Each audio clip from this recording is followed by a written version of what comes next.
Congratulations on your nomination. As you know, Greece is a critical American ally. The U.S.-Greece relationship has grown to probably one of the most strongest and enduring relationships based on common values, based on defense cooperation, based on strong people-to-people ties, energy collaboration, and the important role they have played also with respect to fighting back against Putin's war of aggression against Ukraine.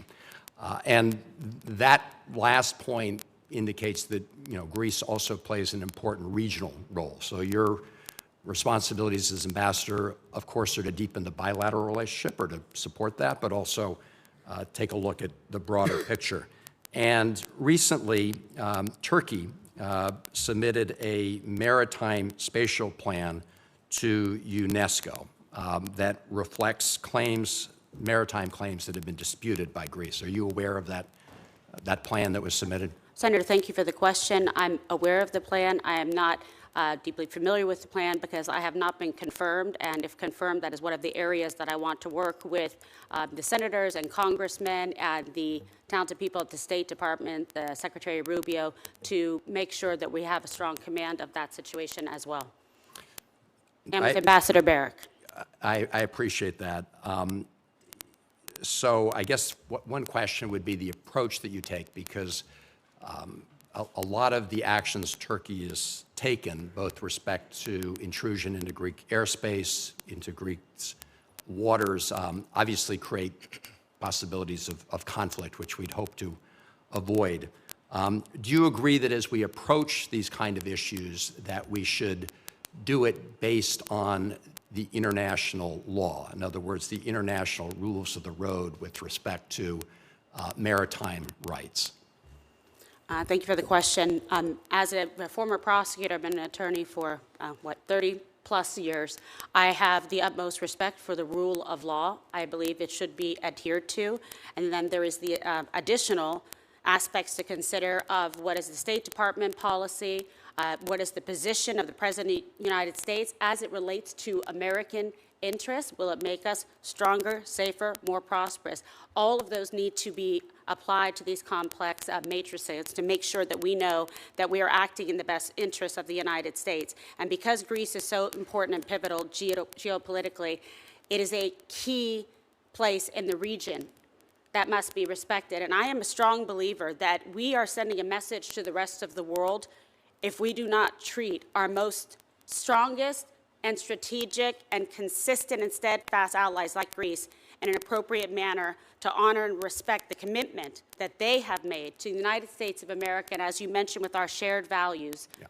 This is of pivotal importance. And I do believe, again, speaking privately and not as a confirmed ambassador, if confirmed, I would work very hard to make sure that we are really keeping that distinction about who has been acting in the best interests of the United States of America in accordance with the President's viewpoints, in accordance with our national and security interests and foreign policy interests. And I think there's a strong juxtaposition between allies who have and haven't. I appreciate that. I just want to underscore the fact that Greece sees it in its interests to apply international law, international maritime law.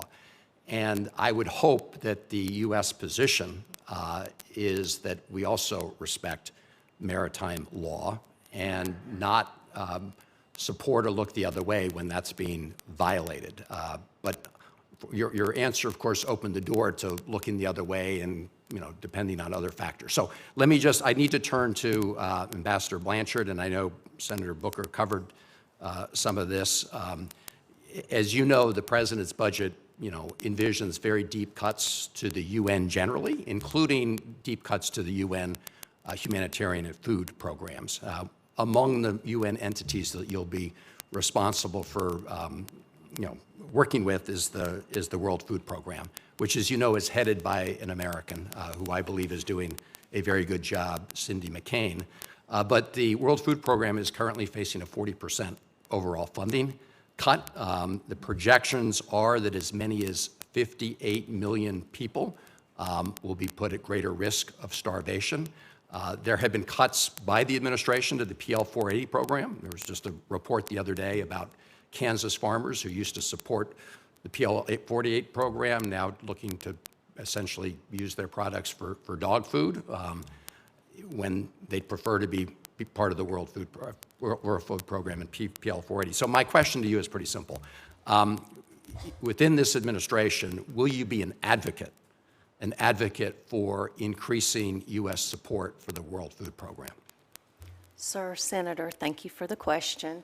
I look forward to working with your team once confirmed, but I will say after the reevaluation, I'm sure that that the President has the three focuses in mind. Does it make us more prosperous, safer, and stronger as Americans?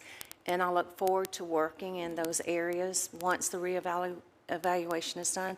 I do know that this is just as a private citizen, that 85% of the funding that we've given to World Food Program is still in use, and I applaud that. I also applaud that Ms. McCain's focus is on public-private partnerships at the moment, and I've heard that's been doing well.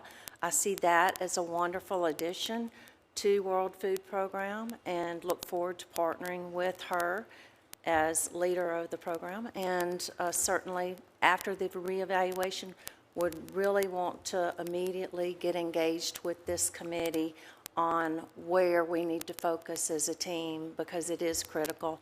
Food security is national security, and we all love our farmers, and we want the best for our farmers, and that's where they make a lot of money. All right, I look forward to working with you. Thank you, Mr. Chairman.